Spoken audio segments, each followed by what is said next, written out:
Hey everyone, good evening. It's Scott at Scott Trades on X with StockMarketMentor.com and your chart of the day. I want to take a look at VEEV Systems. This is ticker VEEV.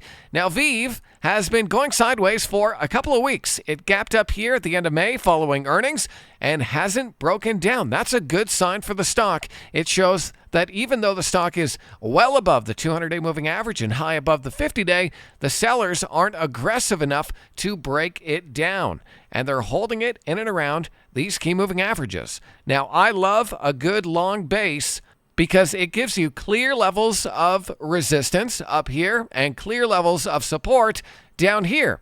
And ideally, what you want to look for if you're looking at a stock that is in a base is a break somewhere of that base. And so I would have an alert here on VEEV in and around 286, and then look for a break above 286 coming on volume. Now, while the stock is in and around these key moving averages, the 8-day and the 50-day, I think it's okay to own a small placeholder position, but I don't think you want to get big in the stock until it can prove that it can break out and hold that move.